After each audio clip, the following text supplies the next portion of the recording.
All right.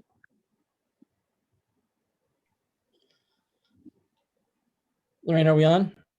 Yes. Thank you. Good evening. This is a meeting of the Organized Residential Waste and Recycling Collection Citizens Committee meeting. It's February 8th. The time is 6:02. I'm Stephen Ward, Chair. We'll begin with the clerk. Please call the roll. Chair Ward, Present. Vice Chair Green, Vice Chair Green, Present. Do you hear me? Yeah. yes, thank you. Okay, sorry. Member Borman, Present. Member Brinker, Present. Member Brown, Member Frazier. Here. Member Hubka, Here. Member Kawanabe, Here. Member Labe, Here.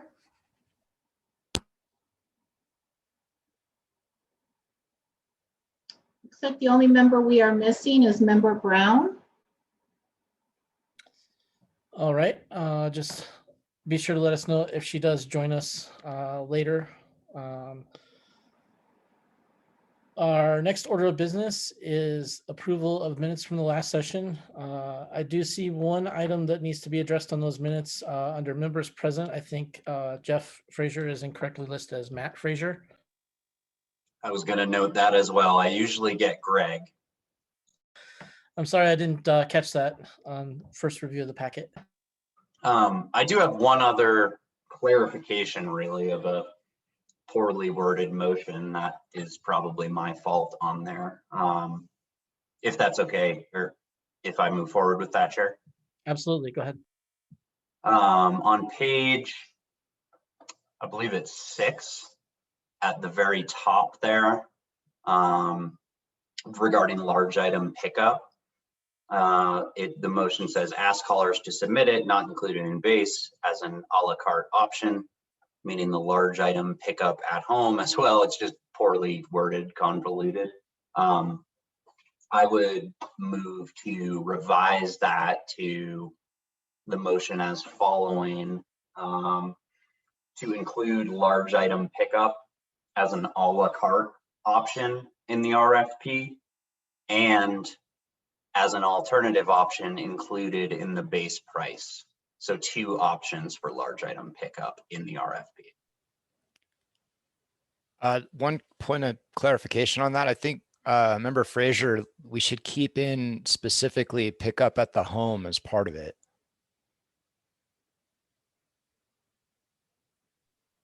I agree with that. So I would say I move to include large item pickup at the home as an a la carte option and as an option included in the base price, base overall bid. Second. All in favor? Lorraine, would you please call the roll? Just for clarification, who was that changed the motion? The minutes were moved as amended by Member Frazier and seconded by Vice Chair Green. Was it that you put the DVD in?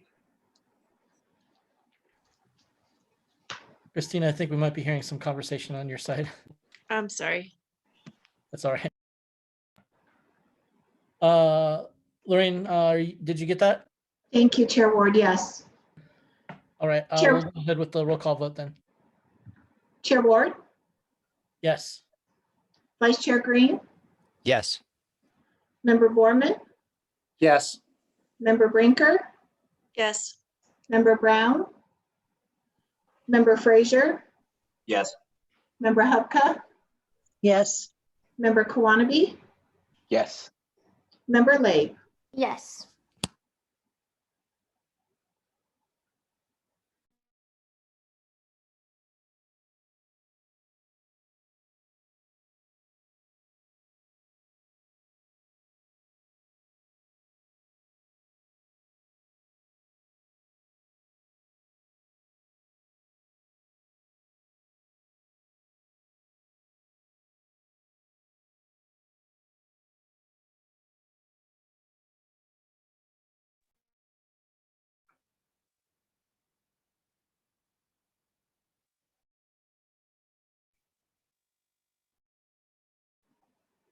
Back to you, Chair Ward. Thank you. The minutes are approved. That brings us to our next order of business, which is recognition of public comment. If you are a member of the public and are present as an attendee at tonight's meeting, use the raise hand function. Members of the public are given 3 minutes. The clerk will warn you of your time expiring at 1 minute so that you're aware of when to close off. With that, I will check the list of attendees.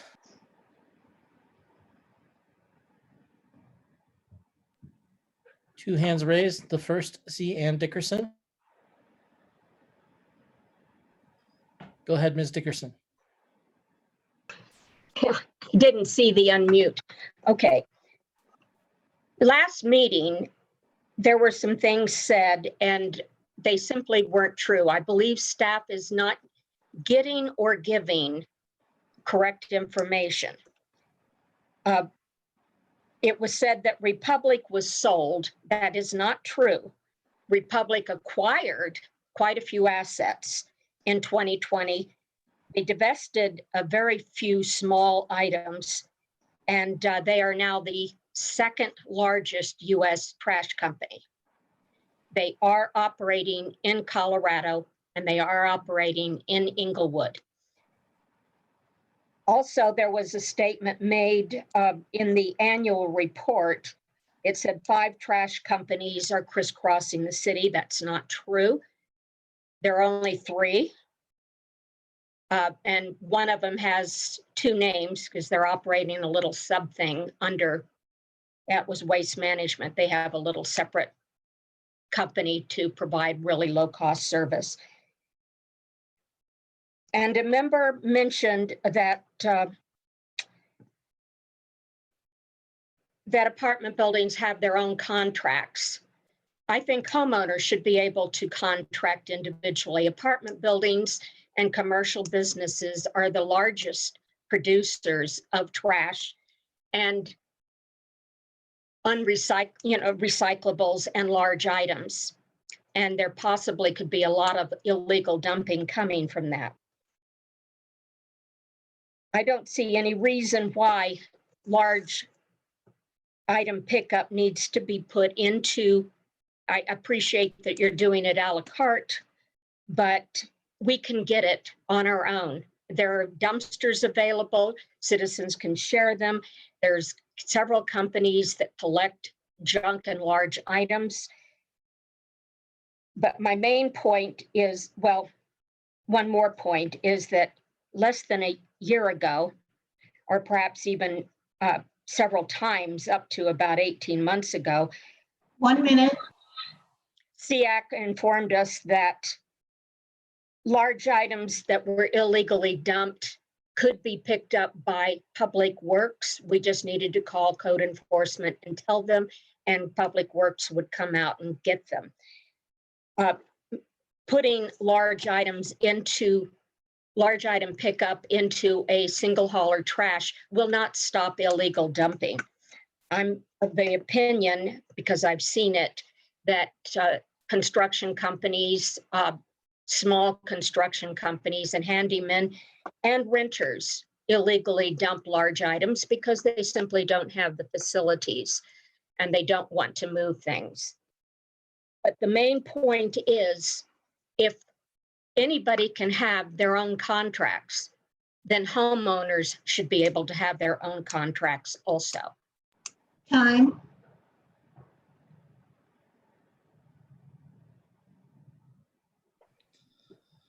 Thank you, Ms. Dickerson. Any committee members have any questions?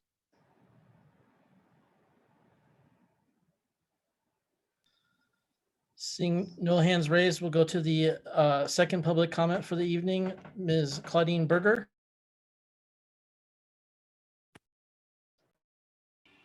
Good evening. How are you doing? I would like to reiterate that it's really important that this goes to a vote of the citizens of Inglewood. It feels like, I'm not sure if it's you or the city council are driving over the citizens for and or to make money, because we can get it cheaper. The other thing I would like to talk about is, and I submitted that by email, is that the system in the United States for recycling is broken and has been broken because we ship it out of the country. And most recently, at first it was China, and now we're shipping it to the poorest countries in the world, like Bangladesh, Ghana, Laos, Ethiopia, Kenya, Senegal, and destroying their environments under the pretense we're saving ours. But clearly the solution is not for consumers to continue to pay for a broken system, which is what we do now. Most of the recycling that is now being picked up in trucks that say the green environment is going to landfills. If just one item is wrong, they consider it contaminated and they throw it into landfills. I encourage all of you to go to the landfills and double check on that. So why dump it on citizens only? Why raise their, let's call it fees, but in reality it's a tax? Why not go to the source of all those items? Builders who tear down homes don't have any incentive to 1 build minute. with recycled materials and or buy recycled materials. There is no transparency from the city towards the consumer of what can truly be recycled. The numbers are wrong at the bottom when it comes to plastic and metals. And the big companies like Nestle, Walmart, Procter & Gamble, Unilever, and we can go on, even claim 3 and 7 can be recycled, but they cannot. So there are many stakeholders here. And I think we should involve the big stakeholders before we involve the little people and raise their taxes. And that's all I have to say tonight. Thank you. Thank you. Are there any members of the committee who have any questions for Ms. Berger? I wanted to mention that City Council, I don't know if you heard, but they had considered, they had directed staff from their Public Works Department to look into code changes that would require cleanup of construction waste. That is in the International Green Construction Code, IGCC.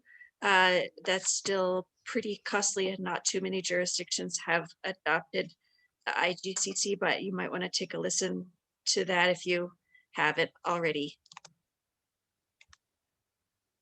Can I ask another question of Ms. Berger, if you don't mind? I'm curious to learn about how you think larger companies and larger apartment buildings should be included in such an effort as this. Well, in my last few jobs, pressure works immensely.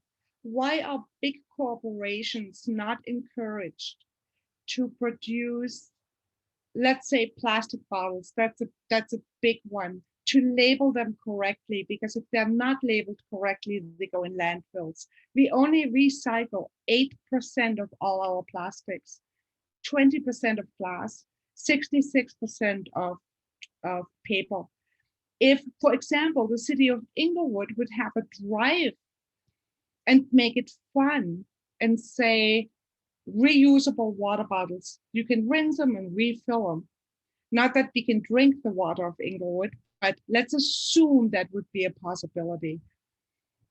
That would cut down on plastic bottles. And if Inglewood can pull it off, other cities will follow. I think more pressure should be put on big corporations. Might it be on the internet, on Zoom, on email drives? There are many possibilities we can do that.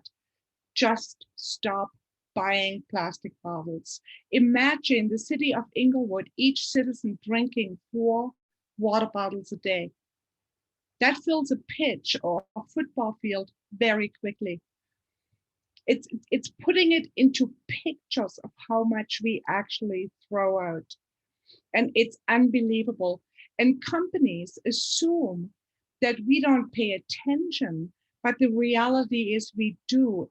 They say it's much, much cheaper to make new water bottles rather than recycle. And most companies just incinerate it. They don't recycle, they incinerate it, which again is against the green policy we're trying to work on.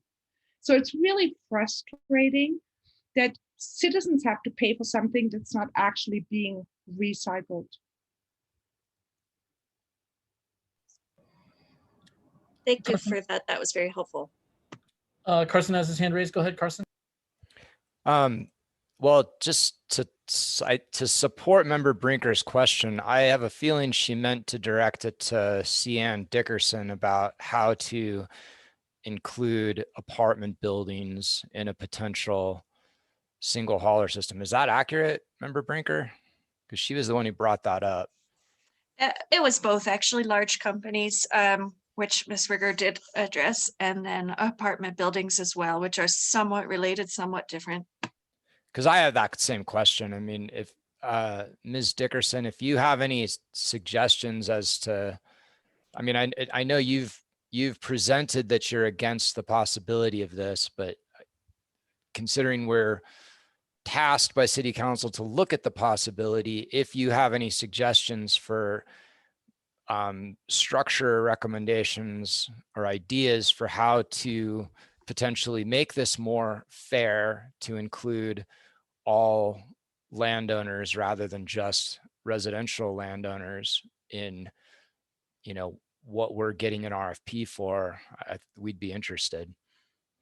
Well, I do know a few things, and one of the ways it's being done is being done in Boulder. And I hate Boulder but they are actually in this regard being more fairer in the way they treat things. They do it through the companies and through their licensing procedure.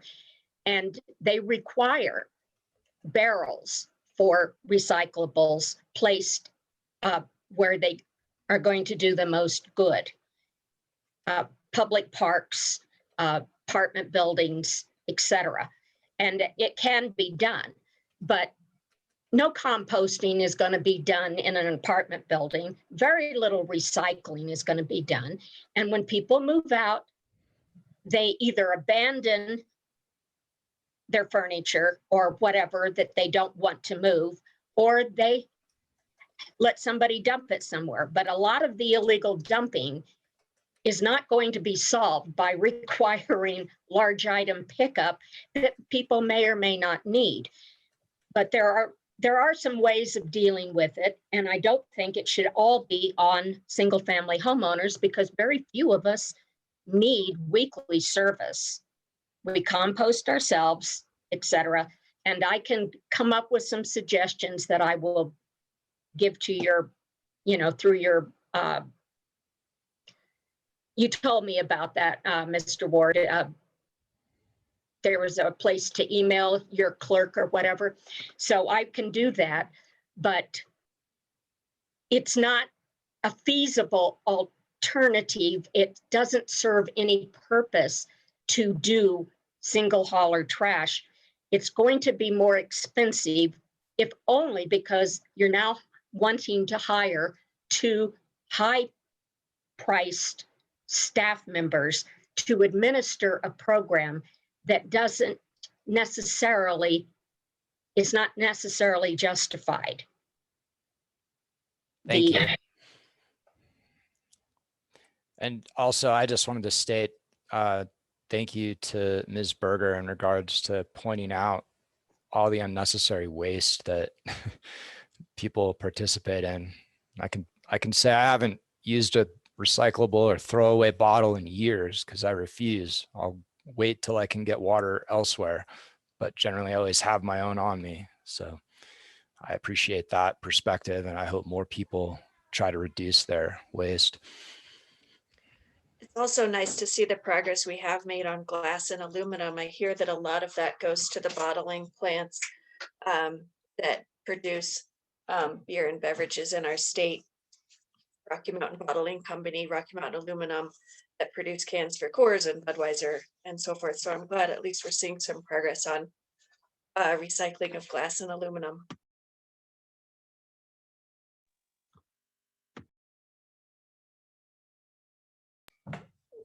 All right.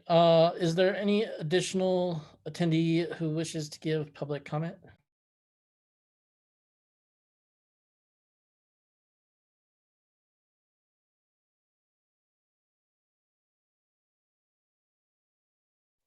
I don't see any.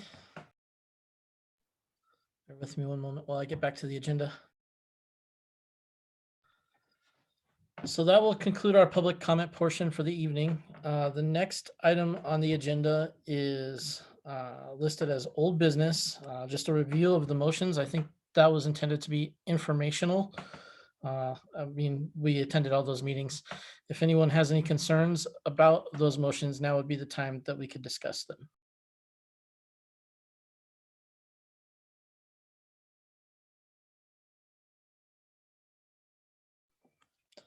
I'm not seeing any hands raised on that, so we will move on to new business. At this point, I will give the floor to Maria. All right, thank you. Lorraine's just going to pull up the presentation here.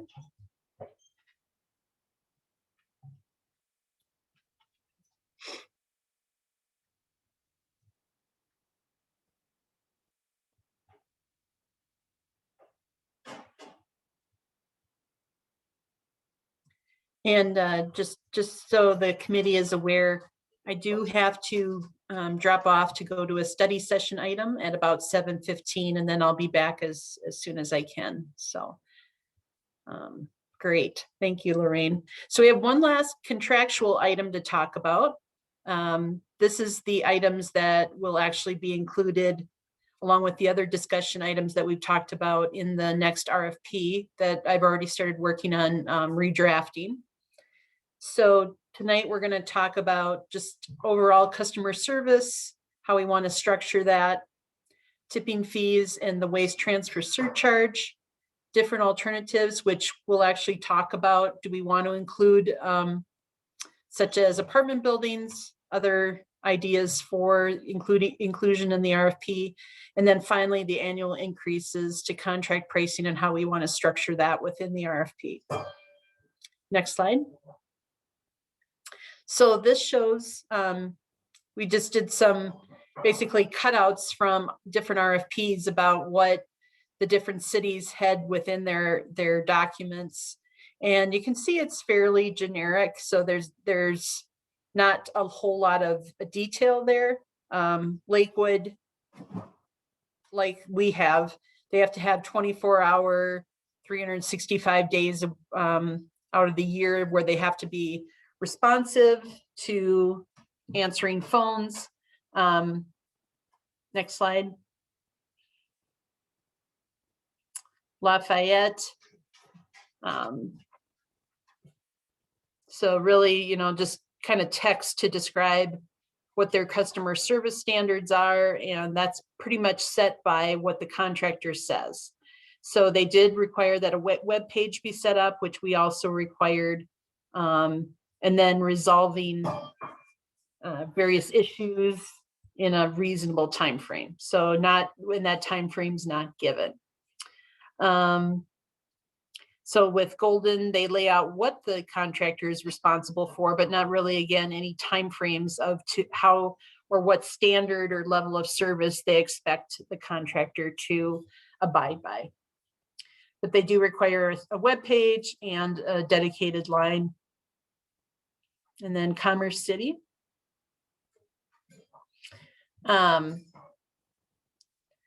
So they had here that they will address all emails and voicemails within 2 business days. We put in the same thing. And then City of Fountain use commercially reasonable efforts to address any complaints. So, it gets into the detail, who defines commercially reasonable effort.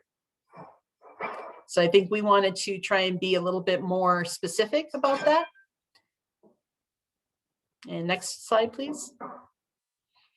So this goes into not only kind of what we expect, this is the penalties, but then what that penalty is. So we don't want them to start before 7 a.m. nor work after 6 p.m. So not only does this talk about the penalties, but it talks about what our actions are. So resolution of customer issues, failure to respond to customers in a timely fashion. I do call out here that people can't be kept on hold for excessive periods of time, which I define as more than 5 minutes. Calls and requests must be responded to within 2 business days. We may want to talk about that. And then if we do get calls at the city, which we'll expect to get calls, and then we would determine which of those are appropriate to charge them back for. Next slide. Yeah, so I think, again, the idea that we're being very specific about how they respond, and then asking them for their kind of how they handle phone calls. I know it's been an issue in the past having a remote call service.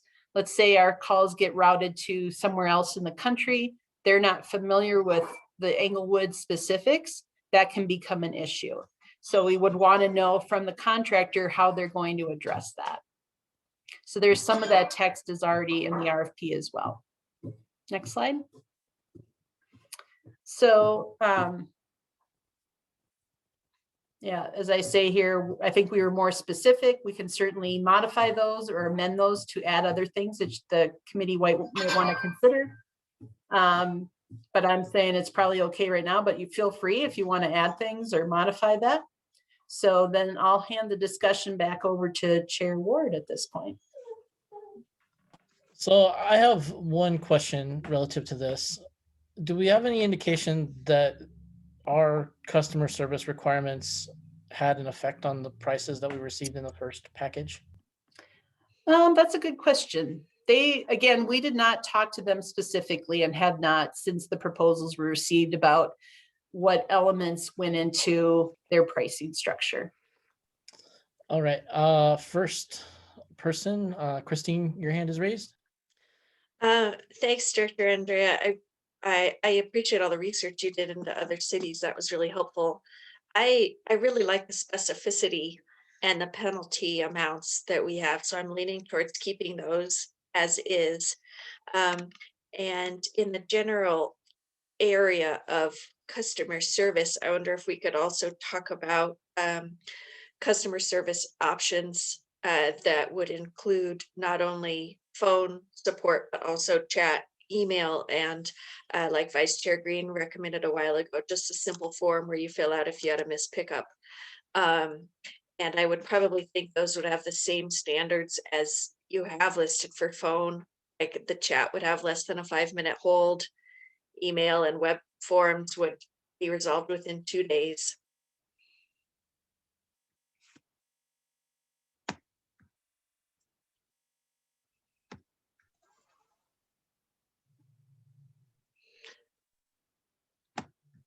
I'll have more comments, I think, when we talk about that next discussion question, but that was just about the first one. All right, next up is Carson. Yeah, I mean, I was really going to bring up what Member Brinker brought up that I've brought up. I think that it's important that there be an option, and it wouldn't just be missed pickup. It should be whatever someone might need to communicate, spilled material, missed pickup, whatever issue there is. There's not that many of them. And making a system for submitting that without having to wait for chat or wait for phone, whether it's email or a web form. I mean, we're talking about massively commoditized, easy technology, not something expensive, but that would be an improvement to the service people are currently having. And there's no reason we shouldn't require that that be available as an option on this. And I think 2 business days to respond to something that someone submits is long. I don't see why it couldn't be a single business day, you know, if not even an hour, you know, 24 hours, my thought.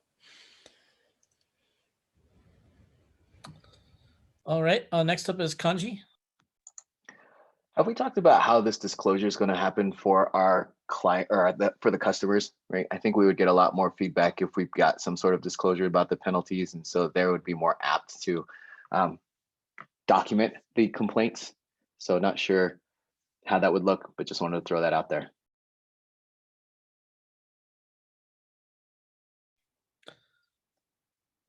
All right, Jeff? Yeah, on Carson's point, I completely agree. The technology is readily available to submit an issue. Usually, once you submit it, it goes to your email as well. Then someone like responds to you via email, so you don't have to be sitting there on a live chat or, you know, on the phone. You can be working and submit your issue and still get it taken care of. It is efficient for everyone. I do think having a chat feature is great. I personally, whenever I have an issue with any sort of company, or if they have a chat feature, I just find that you get much faster results through a chat feature rather than you know, giving them a call and getting routed to 5 people who route you back to the original one. Other point on the penalties, I agree. I like the penalties. I also think 1 business day is reasonable to respond to consumer resident issues. I do really think that some of these penalties, especially those in excess of whatever a resident would be getting charged monthly, you know, we have some very big penalties on here. Hopefully they'd never need to be used, but if they were, one idea I'm floating around in my own head and would love to get feedback on is, if we assess a penalty in excess of what a resident is charged for 1 month of service, I think that resident should get at least 1 month free of service. If their, you know, issue is vetted and shown to be valid, that the haulers, you know, erred and had a penalty applied for that. I do think there's a hybrid type model, and perhaps the additional amounts of any penalties assessed could also go into a fund for low-income assistance, whether that be, you know, low-income elderly folks, disabled folks, or just folks who've fallen on hard times to pay their bill. I think there's a lot of options here that we can make work to discourage, you know, from ever having to assess the penalties in the first place. We don't want to have to do that. We want everyone to have good service. And I do think there's really something to be said for, as far as missed pickups, 1 provider going down the block and hitting every house rather than however many providers it is currently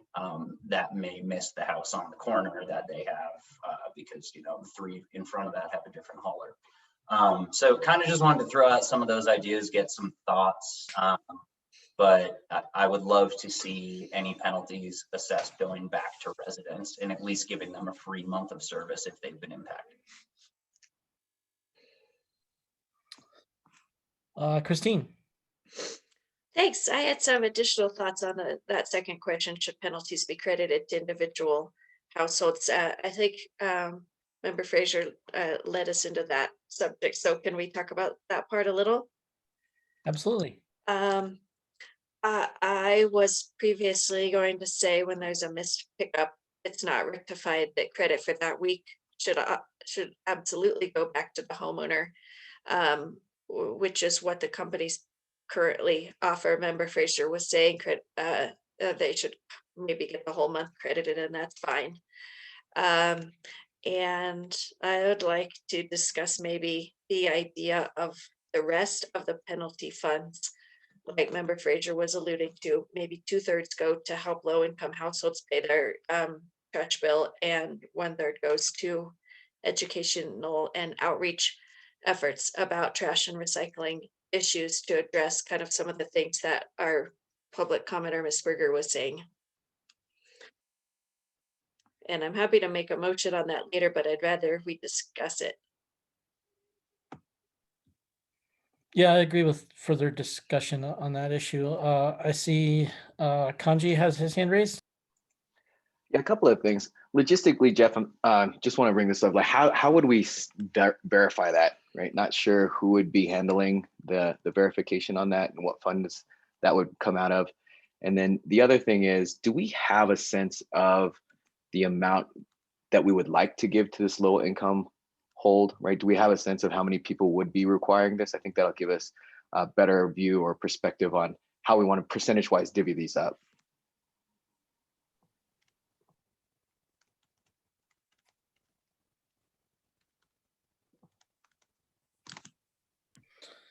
Maria, Yes, thank you. Just a point about that. We do have that later on in the agenda, but the idea would be, just to answer Member Quannaby's question there, the idea that we're looking at is right now, utilities is setting up a low income program for water, sanitary sewer, and storm sewer, and that we'd model that. And so it's based on not necessarily a percentage, but you have to apply to be considered for that. And it meets the county's guidelines that we're following for low income. And then you'd be eligible based on that. Excellent. Always 2 steps ahead, Director. Thank you. sorry to keep you waiting, Carson. I wanted to let Maria in there. Go ahead. No problem. I like Member Fraser's suggestion and Member Brinker's variation on that. I do think that, you know, at least, I mean, I would personally lean towards more of it going to the homeowner, because I think it's, you know, I see this as if we're, you know, effectively taking away choice, then and this, like on a missed pickup, if the city's collecting $150 for that, and we're, you know, say we're targeting around 20 a month for consumer, you know, hopefully it's all under 20 a month for consumers. And, you know, I do think that it should be at least they get the month free, since that's, you know, they're the ones who are having to deal with taking time to, you know, deal with it. And there's some frustration among people about, you know, they didn't have to deal with it before and now they're having to deal with it, et cetera.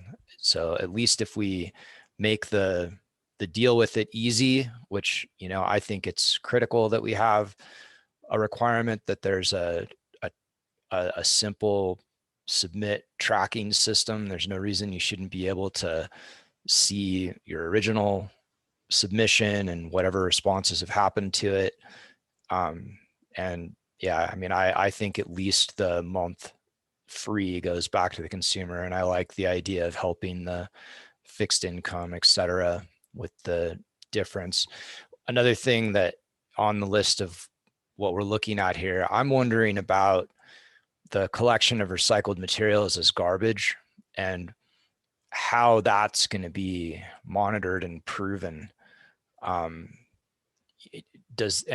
whether this should be worded more specifically, meaning if a unit of recycling picked up from our city where consumers are paying for recycling, if a unit of that is rejected and gone to the landfill, then that's an incident, right?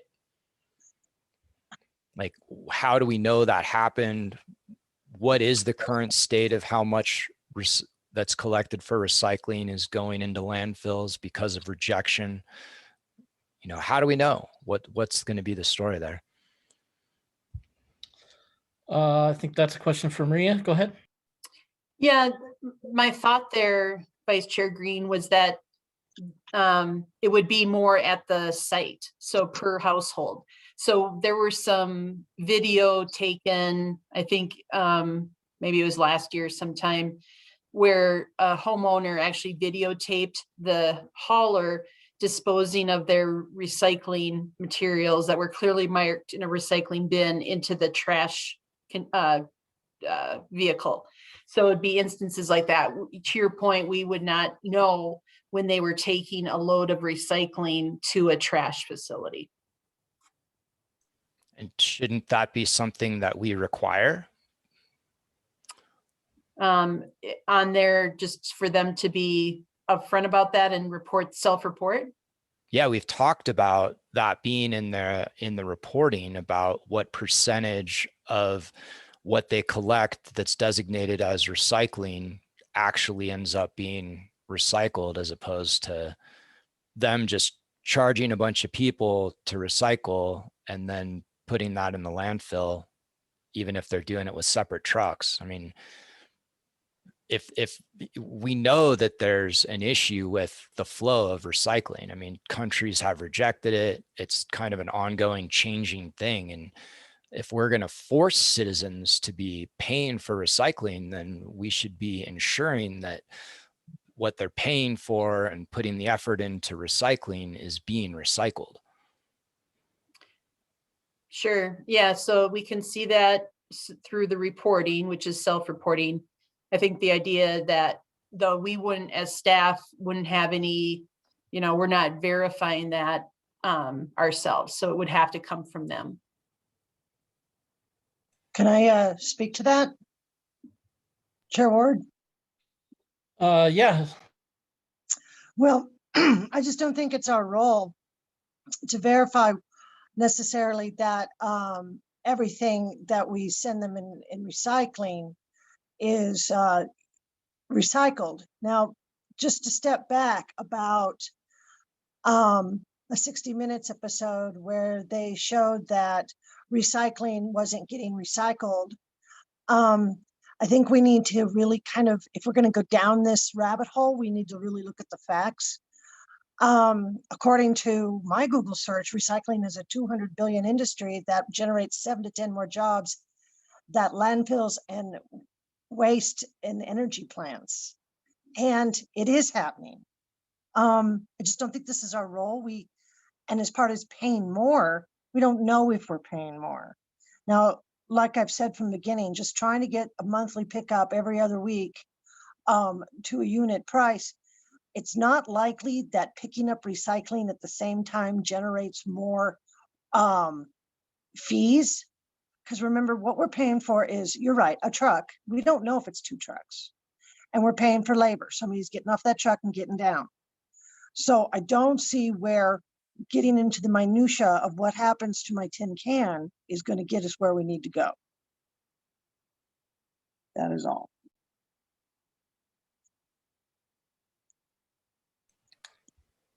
Yeah, I think there's a fair amount to unpack there. One thing I'll say is, on the subject of these fines, I don't want the committee to neglect to realize that ideally the city collects 0 in fines. Ideally, we have a contractor that does what we hire them to do with 100% efficiency. So I would urge some caution in sort of spending the money before it comes in, so to speak. But they are there for a reason, and that is to ensure that the contract has teeth, and that if the contractor doesn't perform adequately, we have some means of encouraging them to do so. And that would include disposal of recycling. I think this $5,000 fine that we're seeing is, as Maria made reference to, just a blatant offense where they don't even attempt to take it to the facility. And we don't want to be paying for something that we're not going to get. Oh, the recycling truck driver called in sick today, so we just put everything in the trash truck. That's not acceptable. Jeff, you're next on the list. Yeah, I completely agree with Chair Ward as far as not spending the money that hopefully doesn't come in via penalties. I think I may have opened up a rabbit hole here as far as deciding where these penalties go. I think we should probably try to stay focused. We do have to discuss it a little bit in determining what the penalties are for the RFP, but I think we should try to stay laser focused on what's going into this RFP that's going out. I do think Member Brinker brings up a really good point regarding education. That was going to be one of the points I wanted to bring up during members' choice. Perhaps we can talk about that later. I do think there need to be resources, especially if we are mandating recycling potentially to a whole bunch of residents who have not had it in the past. And I also think we should verify that things are actually getting recycled to the best of our ability. And I think perhaps part of the RFP review process would be visiting these recycling facilities and asking for details on their waste stream and you know, I throw a tin can in, where does it go? What happens? How much do you get for it? That sort of thing. So I think they're all good points. I think maybe we want to just stay focused on, to the extent possible, the customer service aspects and what the penalties will be. So I apologize for sort of opening that up probably prematurely. I detect a really stinky field trip coming in our future, Jeff. Not as stinky as the wastewater treatment plant. Have you ever taken that tour? It's really cool. I did take it. Dane, we haven't heard from you yet, so I'm going to bump you up in the order. Go ahead. I actually just was going to say I agree with you, Chair Ward, in terms of that we shouldn't spend the money before we actually get it in. Because I agree. I hope that, you know, because every household will be picked up, that they won't miss pickups, that hopefully we won't have to enforce a lot of these things in terms of, you know, them leaving garbage behind or having things fall off the truck. I actually do want to voice my opinion in terms of, I think we should give people the month credit if they miss a pickup and things like that. Because especially if it is $150, even if whatever this ends up being $20 or $25, whatever it happens to be, if we're only utilizing a small portion of that penalty to give it to the homeowner, the nice thing is that we can use it to hopefully cut down on fees or other things, or to subsidize the poor, the elderly, things like that. I think that that's important. But I do think it's worthwhile to credit the homeowner, but I don't think it needs to be more, because if it's 1 week's trash pickup that gets missed, we don't need it to be a, you know, 4-month sort of penalty. You know, I think something within a month is very reasonable.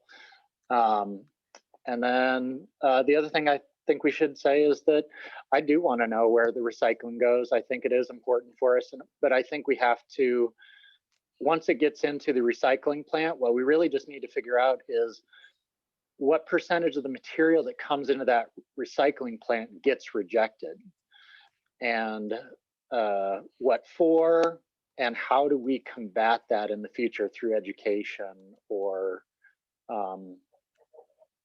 modifying the stream that comes in through our city. And I think that's it. So I just want to clarify one thing in your comments, Dane. Are you suggesting that a $150 fee for a missed pickup is excessive, or that just 1 month should be credited to the customer and the city should sweep the rest into whatever other account exists? That I'm unsure of in terms of the actual fee amount. You know, I think that's open for discussion. Maybe it's a little excessive. Maybe we should have a tier system where if it's first time missed pickup, you know, it's $50. Second time missed pickup in a certain period of time, it's $100. Third time missed pickup, it's $200 to go even beyond what it should be. But I think that's getting a little too far in the weeds again. But I just think that whatever the fee happens to be, we should credit the month to the consumer. But we don't need to go beyond that, beyond 1 month, as long as the inconvenience doesn't extend beyond that period. Great, thanks for that clarification. Christine, you're next. Thanks. I have a motion or 2 or 3 to make, but I'm willing to see if Vice Chair Green wanted to add something before I do that. All right, I'm going to defer then. Vice Chair Green, you have the floor. I didn't really have anything new. I was just going to agree with Member Borman and you and Member Frazier on the, I mean, everything you guys just said makes sense. I do think that the month should go to the consumer. I don't think these are excessive. The whole point is to make them high enough that they discourage it happening. And I do believe that the waste provider is going to have some form of detail on what percent of material collected as recycling ends up recycled. And I think that that should be not just made available to the city, but made available to the citizens as well. And maybe we can identify a baseline, and if it drops below a certain percent, then that counts as an incident. I don't know how to word that because I don't know what a baseline is, but I disagree that it's not our responsibility, because we are, I voted against it, but it is going into the RFP that we're making recycling required. And while I'm someone who would always recycle as much as I can and produce as little waste as I can, I recognize that not everyone feels that way. And by having recycling be forced, then, and not having some kind of measurement and knowledge of how much of that material is actually being recycled, is, that could create, dissatisfaction by citizens. And I want to avoid that. Thanks, Carson. Dane, did you have something to add? Yeah, I worry about us talking about too far upstream in terms of the recycling, because what we can control is what goes into our stream. How do we can keep people actually putting things in the recycling that actually can be recycled? So that goes into the education. And then it really circles back to, at some point, as long as Waste Management is, or whatever garbage company we choose, or maybe choose, what we need to know is that they are actually getting it to the next level up in terms of the recycling process. Some things can be done here locally, other things may not. And unfortunately, we can't control that as a small city. If we were the entire country, we could control saying, no, our plastic has to be recycled here in the US, but we can't do that. That's not in our scope of the ability of us to control. So as long as they are giving it to the next level up, whatever that happens to be, that's what our concern needs to be. If they take that plastic and just dump it into the garbage coming from whatever garbage company, then that's our concern. But we can start lobbying to try and get people to not ship it to China or to Bangladesh or whatever, but I don't know that we can have control over that. What we can do is what we can do. And that's it. All right, Christine, you have the floor. Thanks. I have 2 or 3 motions to make. The first is going all the way back to the customer service options. And I would like to make a motion that the customer service options should include phone, chat, email, and a simple web form, or a simple form on both the website and the app. Seconded. Lorraine, did you get that motion?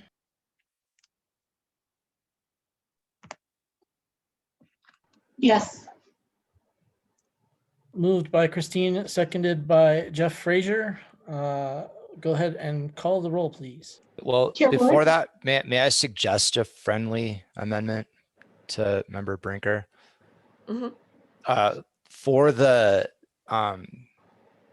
forms that are not where you're actively waiting, like phone and chat, email and web form, include that the response time be 1 business day instead of 2.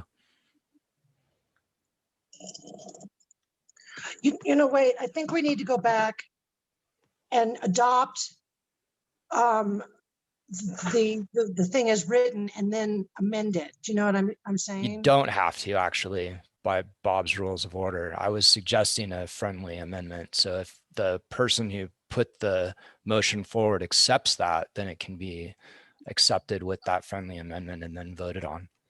No, I mean, are we adopting the RFP as written as she has it, and then we're amending it. It's just a point of clarification.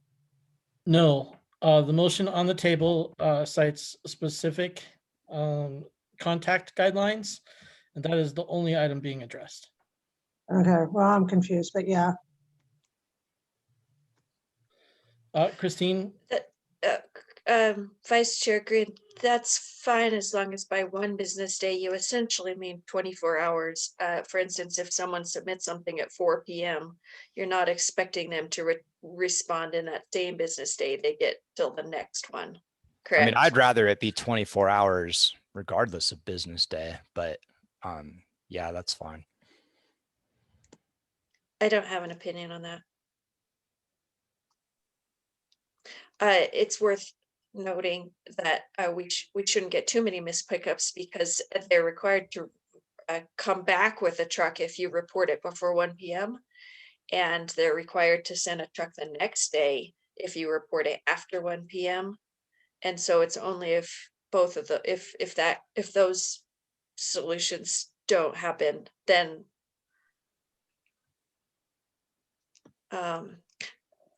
so I don't know. That's fine to have that amendment. Thanks. okay, so the current motion on the floor lists contact portals that can be allowable, and if I heard correctly, web form, telephone, chat, and go ahead and Email. restate those, Christine.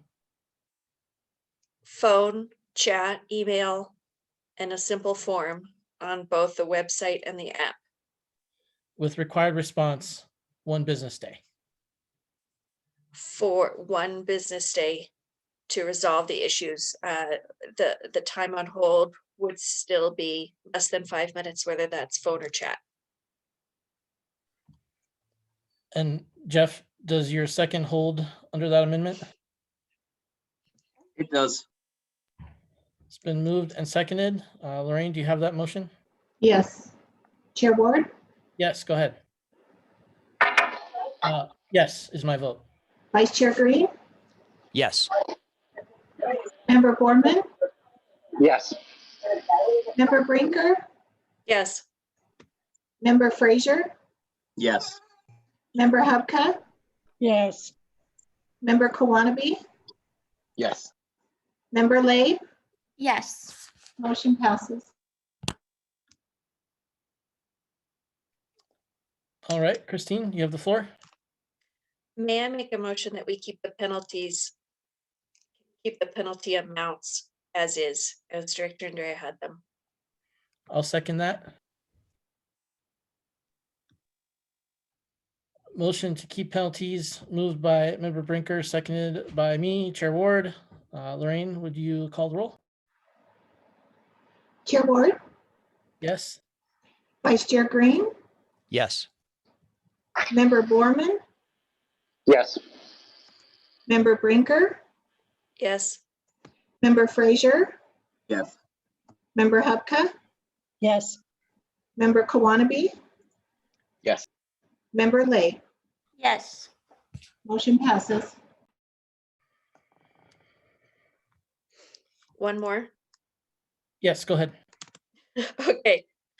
I'd like to make a motion that when there's a missed pickup, it's not rectified in the time frame specified. Credit for that month should go to the household, with the rest of all penalty funds going 2/3 to low-income household assistance and 1/3 to educational and outreach efforts. Seconded. I just had a question on it to understand it. Mhm. So you said when missed pickup that isn't taken care of, is that a certain type of missed pickup, or are we just talking about any missed pickup, then this happens? As it was, I think, written in the previous RFP, if you report a missed pickup before 1 p.m., then they have to come that same day. If you report it after 1, they have to come the next day. And my understanding was they would not get assessed a penalty if they met those timeframes. So it's only if they didn't rectify it within those timeframes that the penalty would be assessed. Oh, I didn't understand that. Okay. That's the way I read it as well. I've got a question on that as well. Go ahead. Sure. Is this only applied to the penalty of missed pickup? Because there's several penalties, and we're just going to do missed pickup and address the others later? My proposal is that when there's a missed pickup, the credit for that month from the penalty, if it's not resolved, would go to the household. And the rest of that penalty and the rest of all other penalties that were specified in that penalty sheet, 2/3 would go to low income bill payment assistance and 1/3 to educational and outreach. Got it. So just for clarification, all of the penalties are included within there, but the only part that goes to the client would be the missed pickup. Yeah, Is that correct? Okay. Yeah. Cool. Thank you. Thanks for clarifying that, Kanji, because that was not clear to me. That was not the motion that I heard. But we've got that. Is there a second for that motion? I see Carson, you have your hand raised. Did you have further clarification? Well, I mean, I think it should also be the other $150 one that affects the consumer directly. Both of those, if either of those happen, the consumer should get the month free. which one was that? If they report something and it's not responded to within the appropriate amount of time, the resolution of customer issue, the two things that directly affect citizens, if they had to deal with it, if they have to report a missed pickup and it's not taken care of, which I understand the way you clarified that, that's fine. But also if they report something and it's not responded to within the appropriate amount of time, we're assessing $150 fine on that. And they should also get a free month for that as well, because they're having to deal with it. That makes sense, but which other $150 thing are you referring to? Yeah, The just resolution of one moment. customer issues right under Lorraine, missed can you- pickup. Can you scroll the screen, Lorraine, up to the first page of the penalties page? That'll have the exact language that Carson is making reference to. Yes, okay, I see. I agree It's the with that line friendly under missed amendment. pickups. Yeah. The page just before this, one more page up. Resolution of customer issues includes Yes. excessive hold time. I agree. Thanks. Okay, so now the motion includes missed pickups and resolution of customer issues. Is that correct, Christine? Yep, And that was 1 month credit to the household, and then 2/3 and 1/3 split between what and what? low income bill assistance and educational and outreach efforts. Is there a second for that motion? I'll second it. Second. Jump off. Carson gets the second. Lorraine, do you have the motion?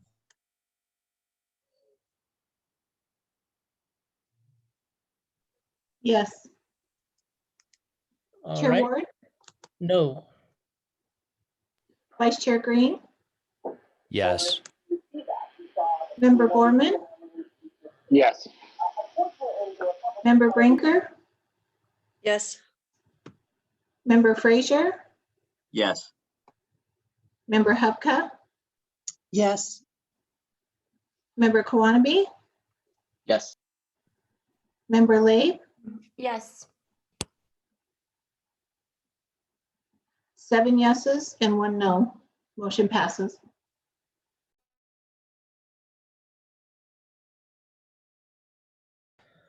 Thank you. I don't show any hands currently raised. Is there anything left to address on the customer service protocol?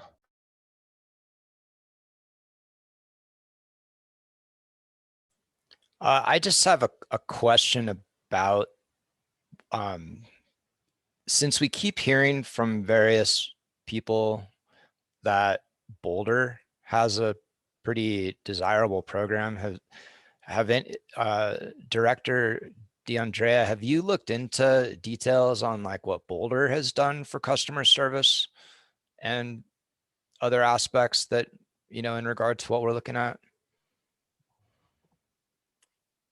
Not specifically. I looked at their pricing structure and read their code language, but nothing specific to customer service. So I could certainly do that or follow up with them if you like.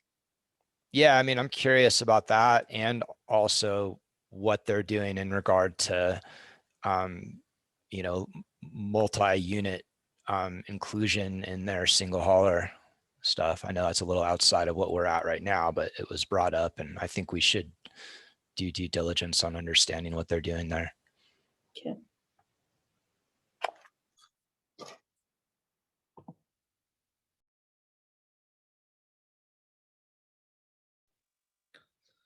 Anything else? All right, Maria, you have the floor. All right, thank you. So this is just to talk about tipping fees. So the waste, just as a reminder, the waste transfer surcharge is the money that the city collects from Waste Management's Oxford Transfer Station. So that's there regardless of what we do with the program, whether we move forward or don't. The city receives 50 cents per cubic yard of material disposed of at that facility. And the reason for that is that's to pay for additional wear and tear on the streets, because there's heavier vehicles going out to that station, and that those vehicles are transversing through the city somehow to get to that facility. So that's there no matter what. So I don't think we need to talk about that in terms of how that affects the program. But I have, in the past, I've confused these two, and I probably made you all confused more than you needed to be. The tipping fees is what we have control over within the RFP. So this is what users of the waste facility, so if somebody were to bring a load to Waste Management, they would have to pay not only this waste transfer surcharge somehow, but also tipping fees. So their Waste Management or whoever runs that facility where you can bring garbage would charge somebody a fee, which is called a tipping fee, to dispose of their waste. Obviously that varies from facility to facility.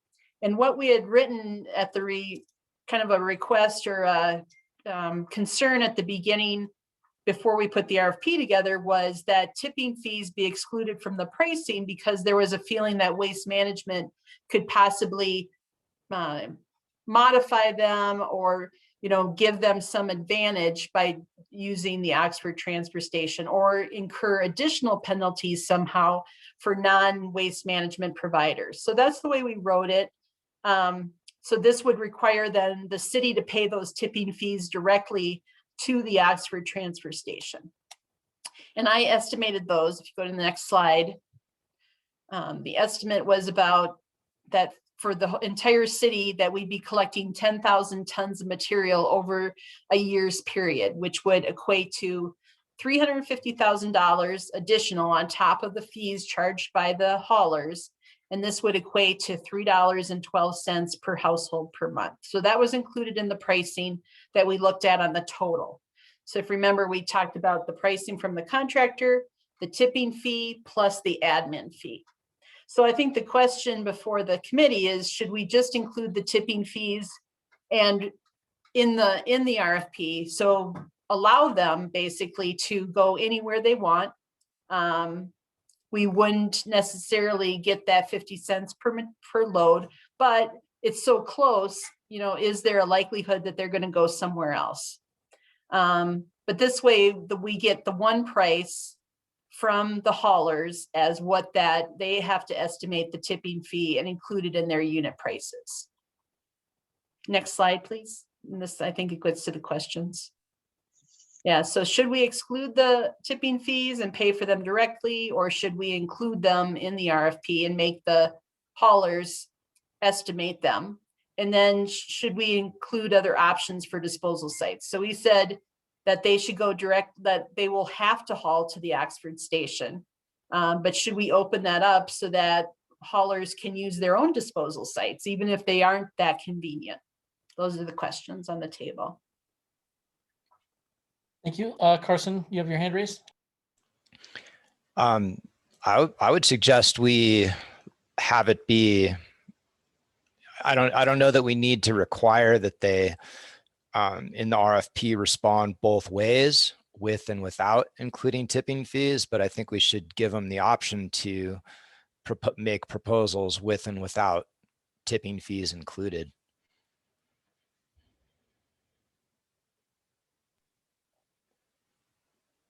All right, Dane? I actually have a question for Director DeAndrea. Do we know if Republic and whoever else is in the city uses the Oxford transfer station, or is this the only place that's even close, so they have pretty much no choice?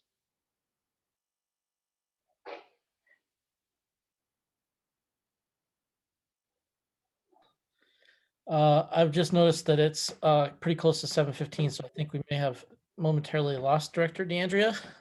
Oh, yes. I guess otherwise I would agree with Vice Chair Green in the fact that maybe we just put it out there and allow them to include it or not, because, I don't know, maybe it does give waste management a leg up, but who knows, maybe Republic has its own location as well that we're not as clear on. That's it. Could we wait until Director Andrea comes back and ask her that question? It seems important. I think you can Google it too. Have you ever had to take anything to a dump site? There's not too many in the city. And we are fortunate that we have this Oxford station. I would agree that if we had an option for both, we wouldn't need to have that necessarily wonder.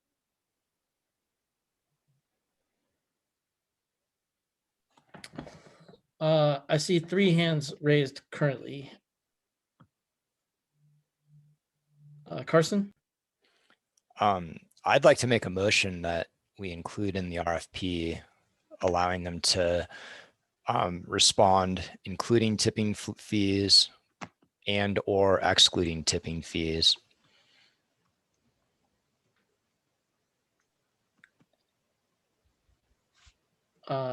There's a motion on the table. Is there a second?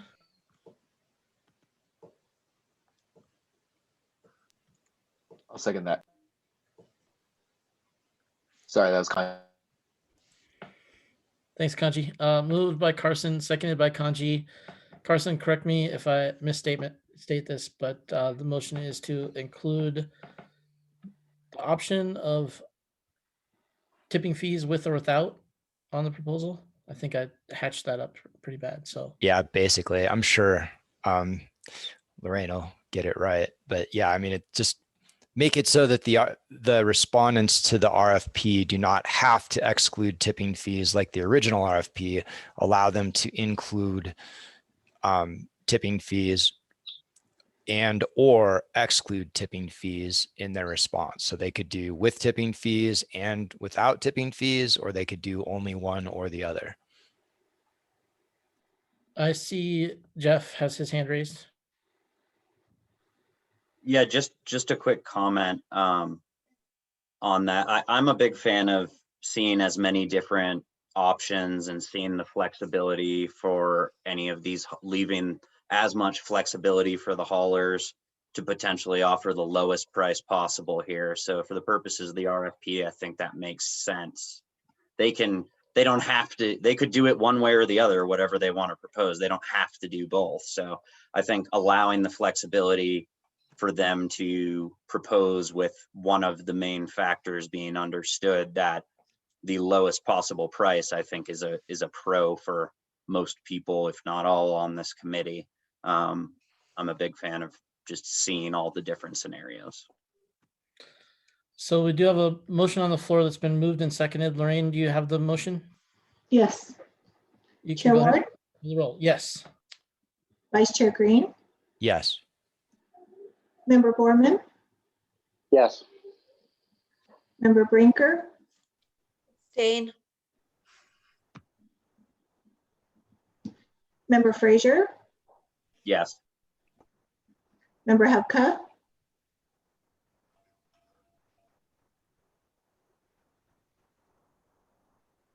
Member Hubka, Yes, yes, I'm sorry. I lost my mute button. Member Kawanabee, Yes. Member Labe, Yes. 7 yeses and 1 abstain. Motion passes. Thank you. I understand it, can you make sure I understand this right? That when we get these bids back, we will be able to be able to compare apples to apples. I mean, one way or another, we're probably going to be paying tipping fees somewhere. Someone's going to be paying tipping fees somewhere. So when we review RFP responses, we want to make sure that we're reviewing them with tipping fees from whoever they're coming from and from wherever they're going to. Yeah, for sure.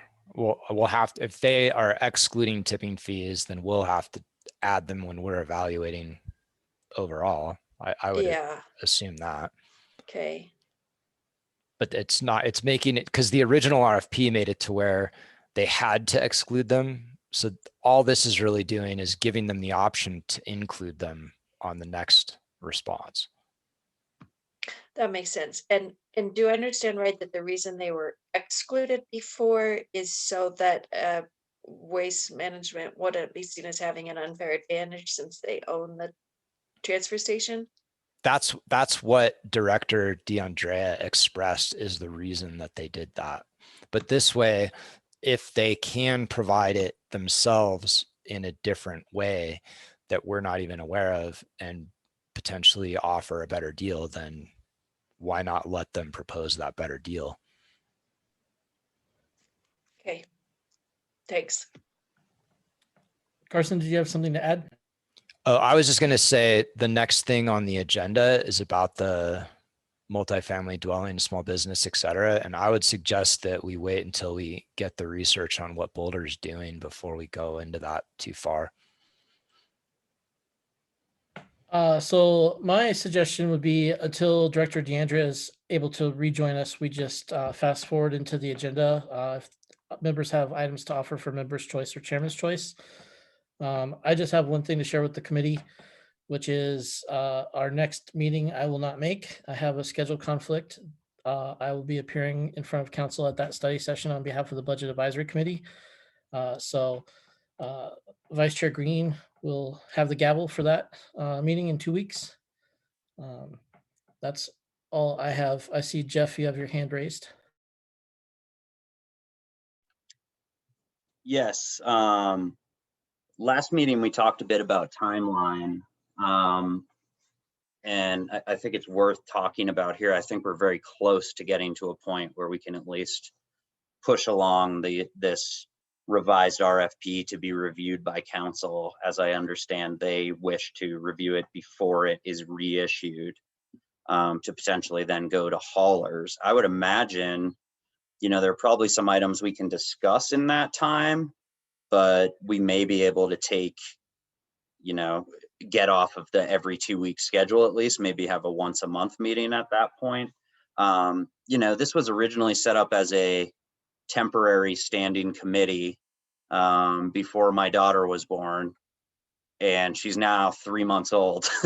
And I do think the work we're doing is very important. I don't want to say we should rush anything, but I think we've been making a lot of good progress here. So I guess I'd just ask to see what are the outstanding issues, if any, in front of us that we need to get through before we at least push this proposed RFP to council for review. I don't want to lose any more members of this committee. We have lost a few. And I think the more citizens with the most diverse range of inputs we have on this committee going forward, the better our outcomes will be and the RFP will be. So I just worry that if we keep dragging this out and out and out, you know, we're going to end up with like 6 or 7 people on this committee, which I don't think is ideal. So yeah, I guess long story short, I'm asking what's in our way of getting this RFP out and what do we need to get through? And let's attack that as soon as we can.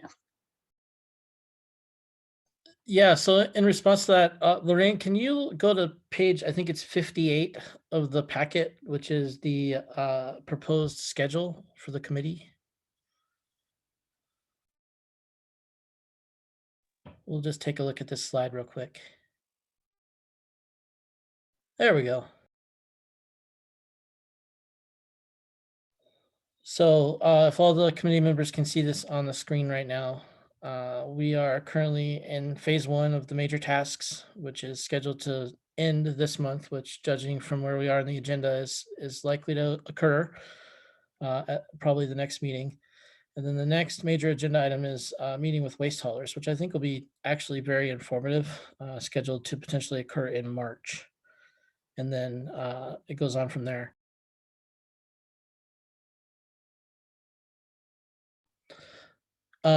Carson, you have your hand raised.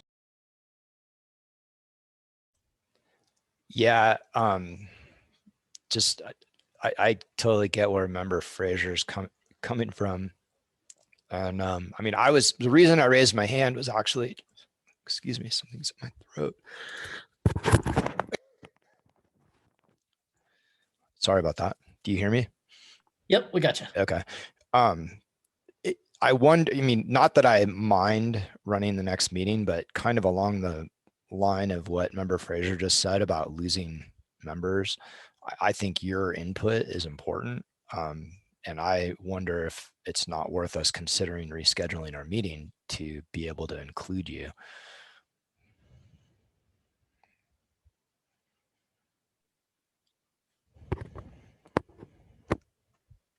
Yeah.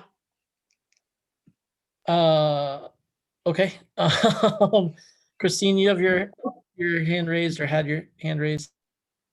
I had a different topic. Do you want to discuss that one first? Yeah, let's take care of this one before we move on to the next. That would be a question regarding our schedule, and I think we need to be careful with the schedule, and that each time we meet, we're taking our own time as well as staff time. So while I don't personally have any problem missing the next meeting, if we want to skip that meeting, I'm okay with that as well.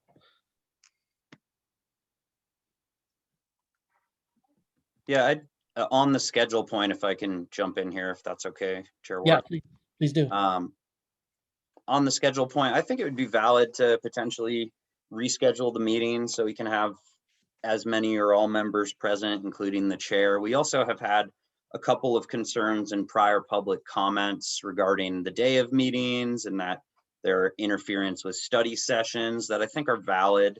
So maybe even if it's just on a one-off basis, if we rescheduled this one, so we can hammer through these remaining items. And I appreciate the reference to the calendar. Thank you. This is very helpful. And I think I had looked at it a while back and forgotten about it. So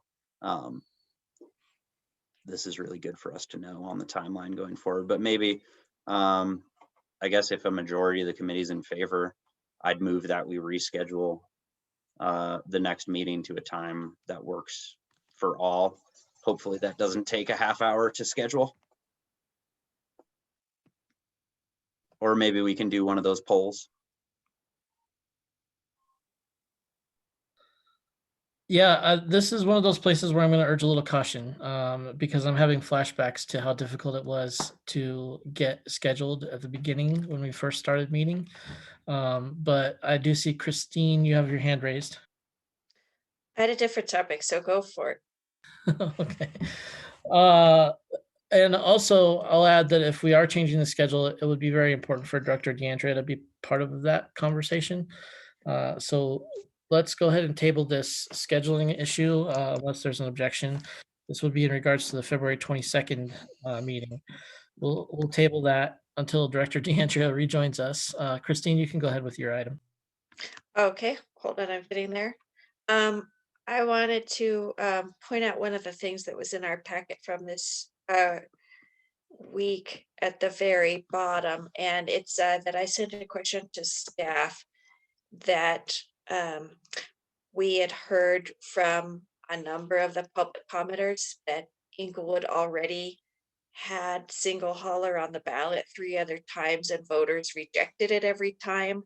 And I was unfamiliar with that because it hadn't occurred, at least in my tenure in Inglewood, of over a decade. So I asked staff to look into it, and they passed it on to the city clerk to research.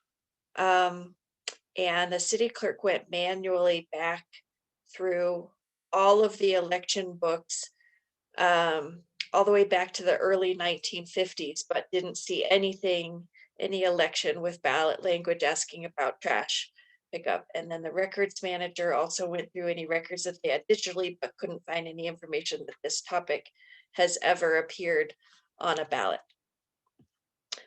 I thought that that was good information for us to have. Thanks for pointing that out, Christine. Yeah, just to add a little more color to that, I myself have spent a fair amount of time in Inglewood's election records, which you can find. They are posted online.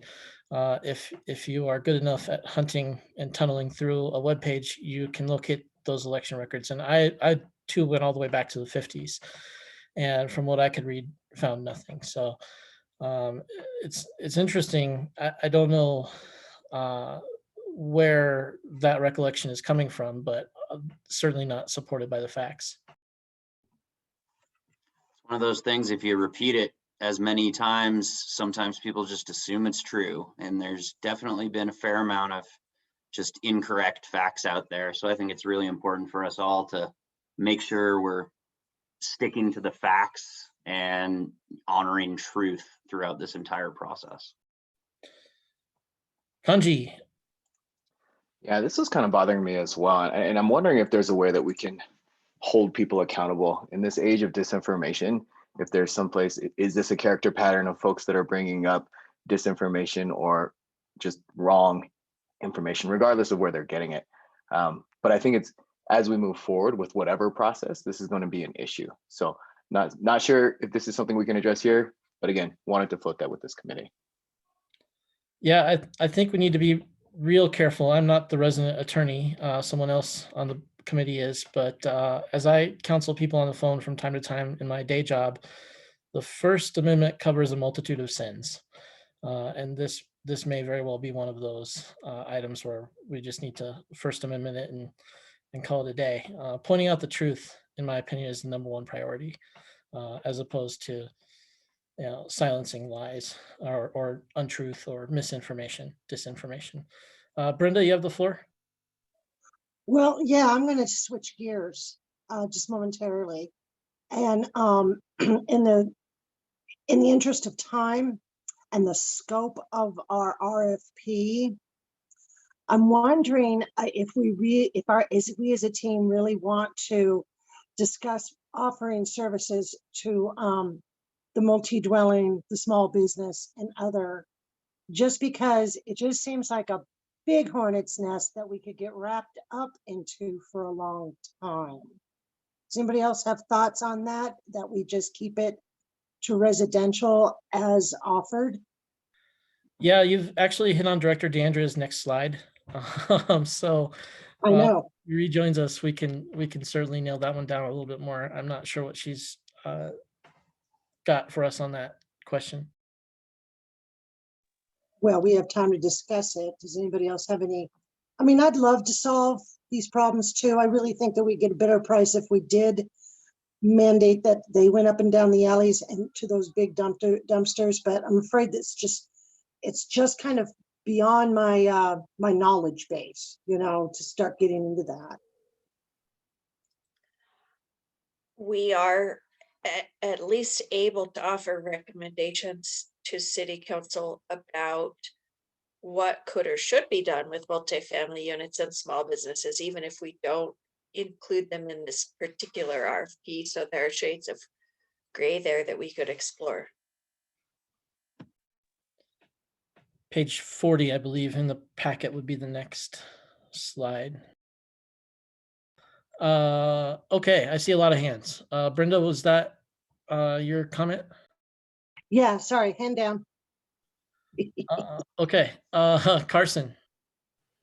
I mean, I get what Member Hubka's saying as far as it being complex and potentially taking time to sort out, but I also value the input from, you know, the public citizens who've brought up that it seems unfair, especially when we're looking at mandating residences recycle, but then not residences that are, you know, multi-unit, especially when we've got so many new giant multi-unit places going in. And if the goal is actually to reduce traffic and offer better service and improve environmental outcomes, then including at least attempting to include this massive number of other multi-units in it makes sense to me.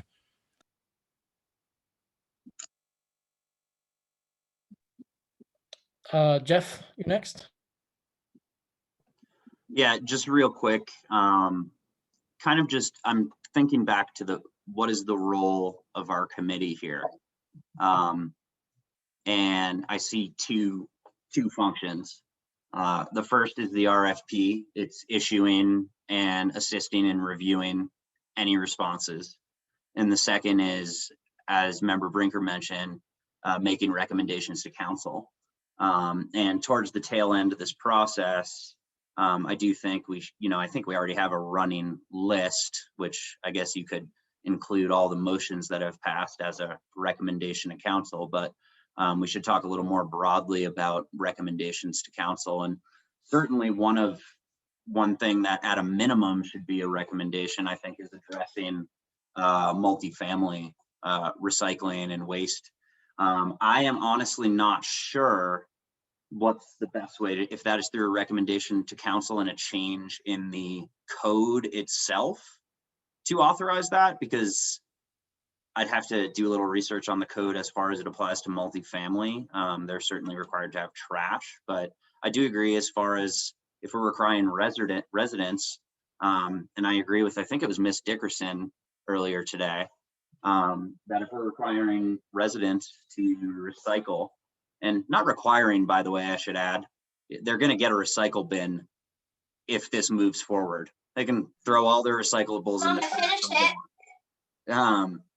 But if we're going to include a recycle bin for all, then I think it's only fair that it should apply to multifamily. I'm just not sure if this specific RFP is the route to doing that, or a change in the zoning, or not zoning code, in the city code generally applies. Maybe that's something staff could look at, or the city attorney could look at, as far as what the current legal requirements are for multifamily. And I'm sure the director is probably going to address a number of these things and maybe clear a lot of it out for us.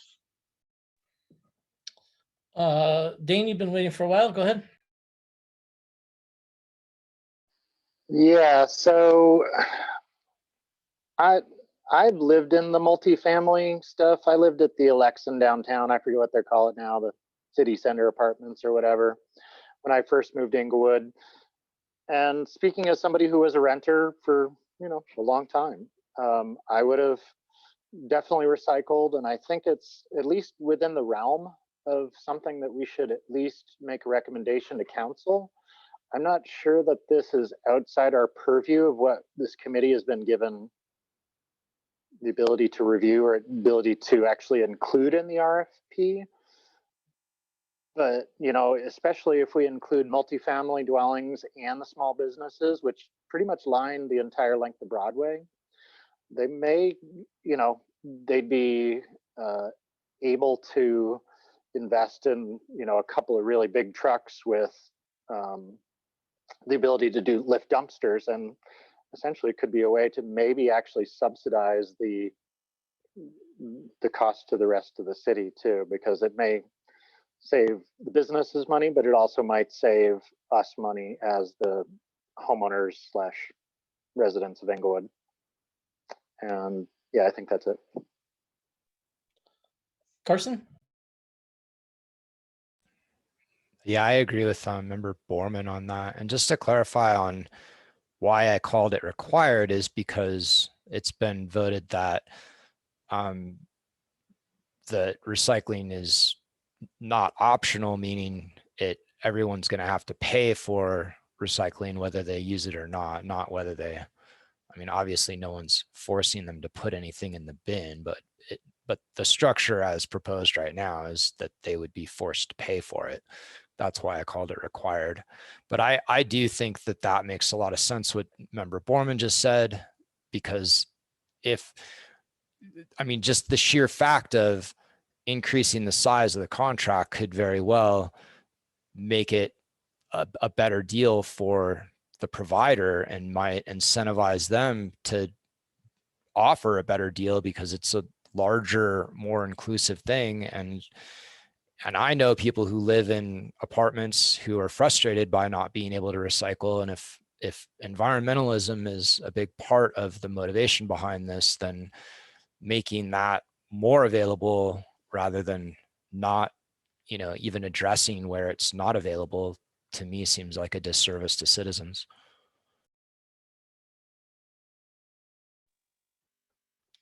Brenda? Right. So as I put more thought into this, it's true that if we bring in multifamily dwellings, we bring more people into the contract, and thereby they do get more business. But I wonder about that opt-out fee, and I wonder about the citizens. It would seem their idea of being able to choose, and that we might forego making any decisions for the businesses, and then strictly maybe just add some of the multifamily dwellings, because I do think that would be very useful. They are, after all, residents. But then we have to think about that opt-out fee, and would we do that to a small business? I don't think we would. How about we just include, and then I don't know how to include a multifamily dwelling. Would we have to then go down, again, another rabbit hole of what size and how many times they pick up and all of that? Or do we hope, and this is true, if this contract does get awarded to one of the vendors, it's very likely that they're going to then be able to offer a low rate to small businesses and the multifamily dwellings, because they are, after all, they got the contract. That's all. Dane, you next. Sorry to butt back in again. Just going along, I know at some point in time it was mentioned that, I think it was maybe in the original RFP that went out, that they actually included the possibility of utilizing the city as another contract to go along with this too. And I don't remember if anybody actually responded to that part of the RFP. But, again, if we include all the city buildings, pardon me, city buildings, businesses and multifamily dwellings, again, bigger contract, I still think equals better price. And the nice thing about a lot of businesses is too, they might elect to either, if they're a larger business or a multifamily dwelling, they're probably going to do a dumpster. The sheer volume that of a pickup that comes with a dumpster is a lot easier. But also we could incentivize these small businesses to recycle as well, because they may not need, if they're a small business, they may actually just need a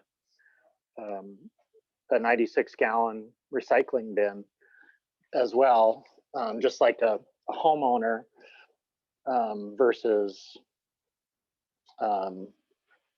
we could also get recycling bins around the city that actually are being utilized and stuff like that, like the police department, the schools,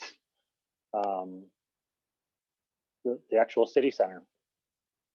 And I think that's all I had to say. All right, Jeff. Thanks, and I appreciate it. It looks like Director DeAndre's joined us again, so maybe we could ask her before I even put my 2 cents in to maybe chime in, and or we can catch her up to speed a little bit on the topic. Yes, thanks. I'm back on. I'm not quite sure if she's ready yet, so go ahead, Jeff. Sure, yeah, so on the topic, we're discussing kind of generally the multifamily, you know, and options for the best way to approach. If, you know, if we were to recommend that, you know, recycling apply to multifamily and or small businesses or large businesses in Englewood, what are the legal requirements that are different from residential? Does that require a code change? And, you know, if we were to make recommendations or to try to address it in this RFP, is that something we could do? Or is it more of a recommendation item for council potentially? I have some experience with multifamily housing. I'm in-house counsel for a company that owns 60,000 plus apartments and manages them in 22 states. By the way, we do not have apartments in Englewood or Denver or any of the surrounding communities, and we are not going to. So before the conspiracy theorists go crazy, I just note that. But yeah, I'd love to hear Director DeAndre's thoughts. I feel like we could use a little bit of guidance on this issue in choosing a way forward.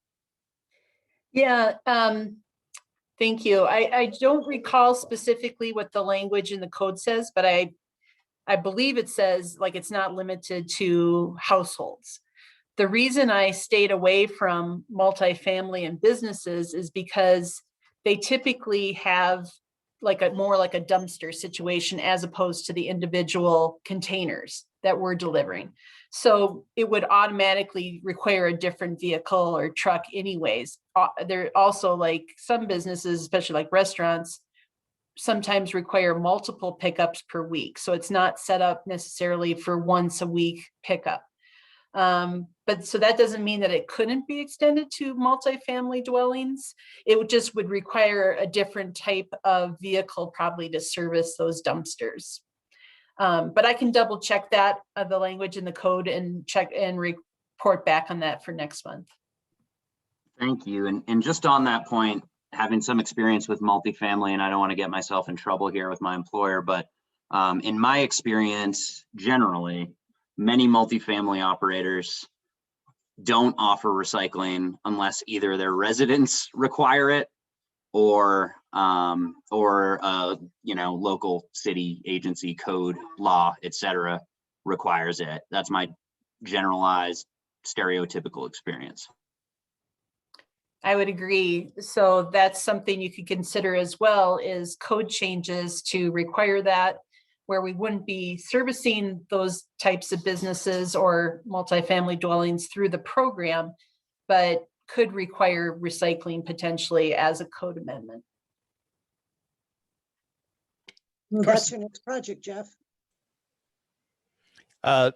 Director DeAndrea, while you were addressing City Council, part of our discussion was about whether including multifamily dwellings, because it would, even though obviously there's differences in what the service is and, you know, dumpsters, et cetera, but it would increase the size of the contract and potentially incentivize a provider to offer a better deal overall because it's a bigger contract, as well as the environmental benefit of, you know, what we're all, you know, interested in is, you know, recycling and, you know, benefits to the environment that currently a lot of people living in multifamily dwellings are not able to participate in.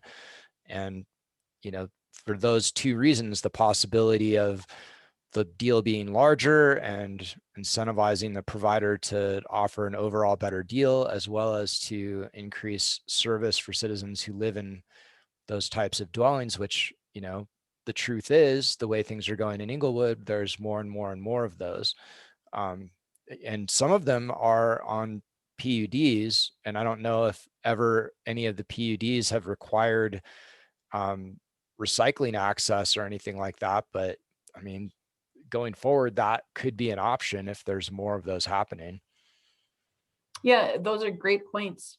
Mhm.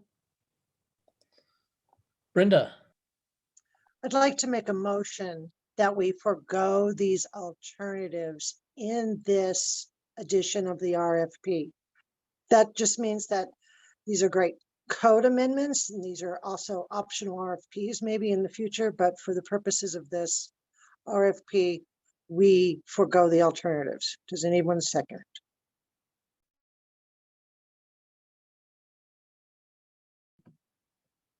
I guess just a question. I'd just like to understand, and maybe I could do this research, how the current code applies to the current situation and whether a code amendment would be required.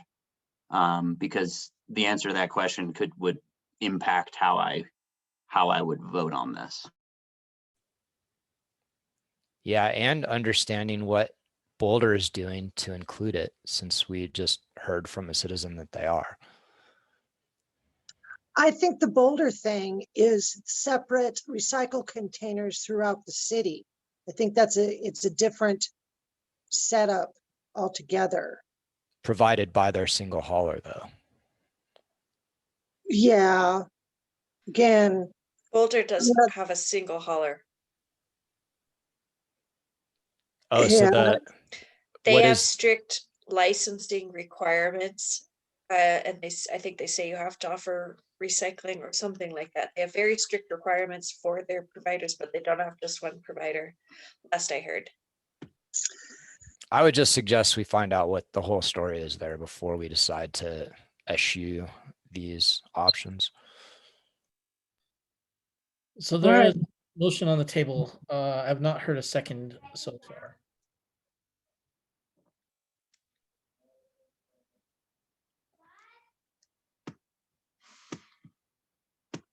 So that motion does die for lack of second. I think we're still thinking about it and exploring it. We might end up going that way. I just think we're still thinking about it. Well, I don't think we have any solutions on the table because we don't have enough information. And also, yeah, I don't think Boulder is a right comparison. And I think we have a lot of other cities to look at for comparisons that have already in this PDF, in this presentation. Not in regard to multifamily. Yeah, but I don't know if we're really here to solve all of the problems. I mean, I really would like to have that in there in a way, but like I said, we've got to discuss different trucks, different containers, and thereby my motion was a separate RFP event that we suggest to the city and or zoning requirements. I really would like to see the zoning requirement that these multi-dwellings recycle. So I don't mean to kick the can down the road, but I think for the purpose of this RFP, we should kick this can down the road. So I'm throwing the motion out there again.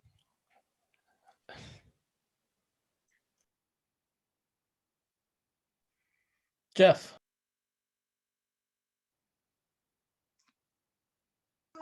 Sorry, I'm wrangling an infant at the moment. But yeah, I'm not necessarily opposed to the motion. I guess I just feel like it's a little premature. I do feel like at the next meeting, we could probably in between now and then. And again, I'm not saying we fully address this in this RFP at all. I just think there are a few areas that I'd like to look into before I make a decision on that personally. Fair enough to me. all right. So I'll point out that we're at 7:52 and we do still have the scheduling matter. So Maria, we talked about the committee's upcoming schedule. I'm unable to attend the meeting in 2 weeks, and the possibility of rescheduling that meeting has been raised. Ideally, that would occur in the same week. Does anyone have any suggestions for a night, or are there any hard conflicts on that night, during that week? Let's just move it to Tuesday. That would be what I would do. Maria, are you available Tuesday, the I 23rd? am. Yep. Lorraine, are you available Tuesday, the 23rd? Yes. Well, we will have staff support that night. Does anyone on the committee have a schedule conflict for that night?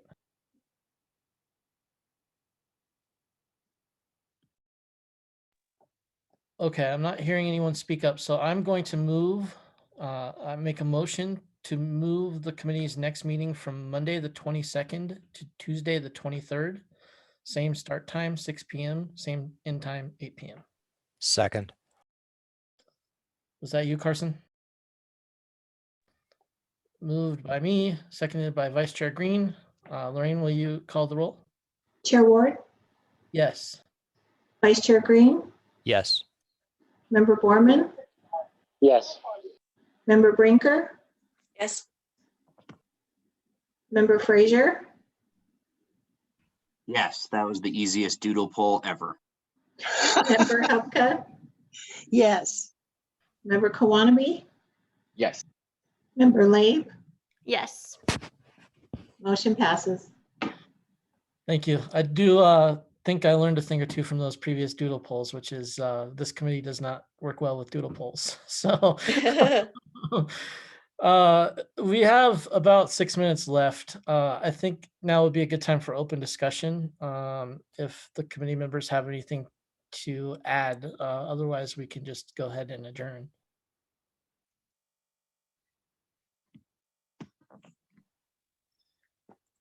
Let's take stock of what we have left for the RFP definitively. We have the annual increase to contract pricing, whether that's the consumer price index or whatnot. We have an administrative fee and senior citizen / low income program, which we have talked about but didn't fully talk about. Are there other outstanding elements of the RFP specifically? I think that's it. Okay. And then we were looking at the calendar while you were out too. So we have a meeting with the haulers, potentially a tour of the recycling facility. I don't know, that fits in with COVID, but it'd be nice to do at some point. Reviewing the draft RFP, fixing that up, sending that to council. Right? Is that the gist of it? Is there more? Yes, so that's the intent would be is if you want to have a meeting with different haulers, I would send out that notice to them to get them signed up. I wanted to ask if we wanted to do that collectively or if you wanted to meet with them individually, but it would be on that evening potentially. We'd probably, if tours are available, and that's a big if right now with COVID, that would kind of be on people's own time. We'd arrange the time and everything, but it'd be optional essentially for the committee members. And it would likely not be that same night because we're probably looking at easily 2 hours to meet with the haulers either individually or as a group, just on its own. And then we finalize the RFP, make you guys feel that you're comfortable, and then bring that to council before then we'd issue it. That's kind of what the schedule lays out. That hauler meeting is proposed for March 8th, if I see correctly. So let me call up the schedule here. Lauren, can you pull up the schedule? It should be the last page on the agenda. There we go. Yeah, so it was March 8th we were looking at.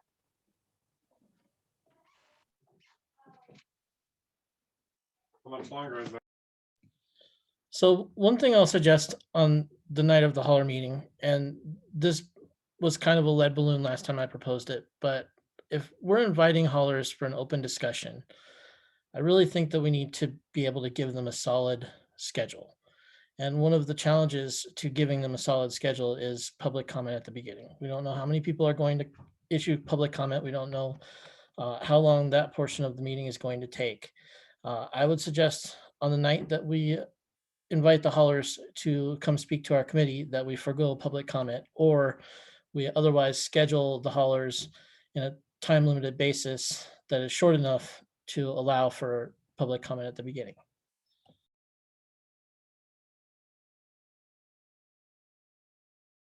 Carson?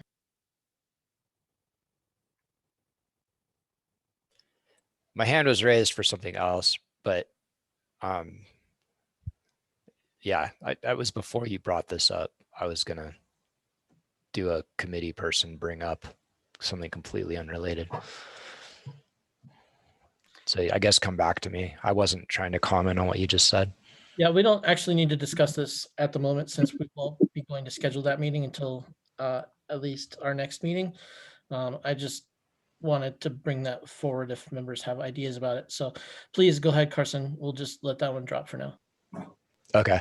I just wanted to bring up one thing that a citizen sent in to us that we haven't discussed was Anya Babayan sent an email talking about a city that she lived in Texas, that the city picked up lawn and brush clippings to use in mulching as part of the city services. I mean, I have no idea if that's even remotely something that could be used or done in our city, but is that something that you know anything about, Director Andrea? Is there any possibility that yard waste could be utilized by the city? And then that would be enough reason for the city to, you know, a couple of times a year pick it up instead of, yeah, that's the email there. Thank you. Yeah, I believe Parks does some of that right now, but they might use their own tree branches, like from the parks, they'll mulch them and then use them back in the parks again to, you know, where they need mulch. But I don't think we're set up to collect it from the entire community and reuse it. So I think they kind of reuse what they need and then, you know, be going beyond that would probably be more than what we could handle. But I can certainly ask them, you know, what their thought is, but for sure, I don't think we're set up as an organization to collect that. That's what I So- figured, but I thought Yeah. it was worth bringing up, and Mhm. I think it's worth asking, you know, I guess the Parks Department or whoever that might, Sure. whoever might have an actual response on that.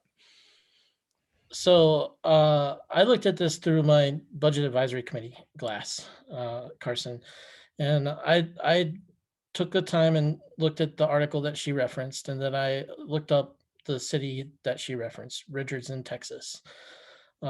Richardson, Texas is a population of about 120,000 people, or roughly 4 times larger than Inglewood. They have full service trash as one of the services that they provide, and as a city that has about 4 times the population of Inglewood, their annual municipal budget is also roughly 4 times the size of Inglewood's, about $200 million. And I think one of the challenges to implementing an idea like this is scale. When you have $200 million in the pool, it's a lot easier to fund a project like this than when you have $55 million. And we're a city that unfortunately has to decide on an annual basis what priorities get funded and what priorities don't. A process that I've personally been involved in for the past 8 years.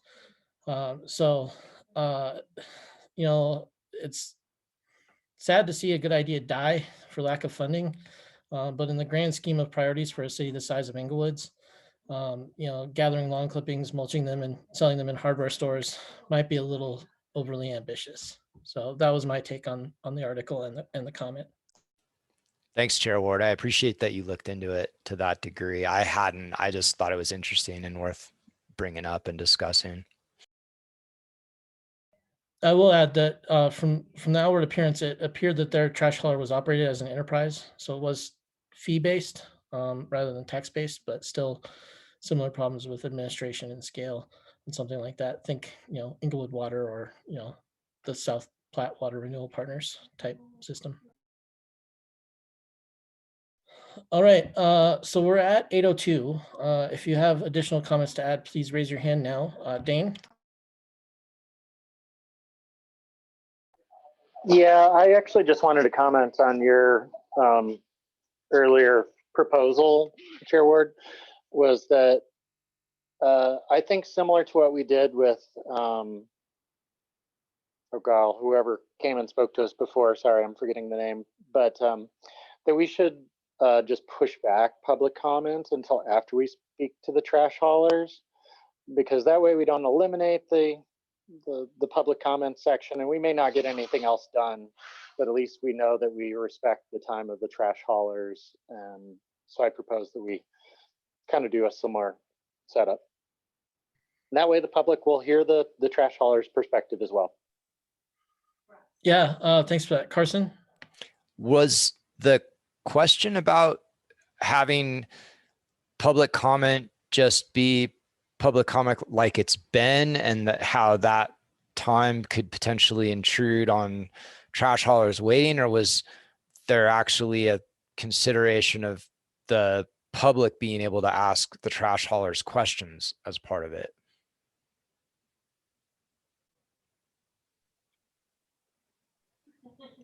The first one, I believe.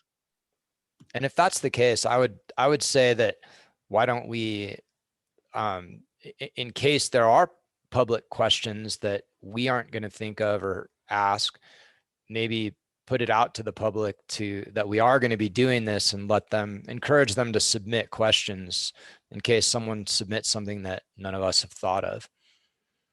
Oh, And then we can include those in what we discuss with the trash haulers when we're talking to them.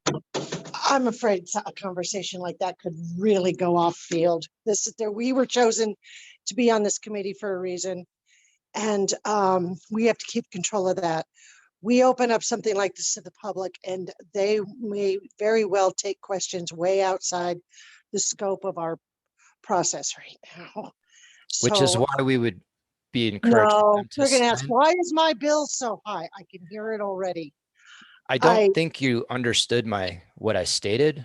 What I Sorry. stated was that we encourage them to send us questions ahead of time, and then we can choose if any of those are good ones that we would use to ask the haulers when we're asking them questions.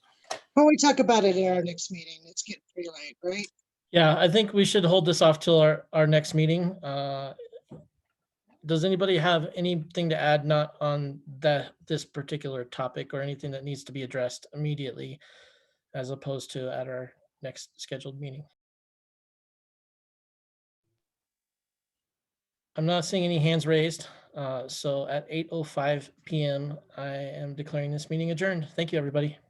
Thank you. That's all. Have a good night. Have Thanks, a good everyone. one. See ya. Thank Thanks you, for a everybody. good meeting all. Mm-hmm.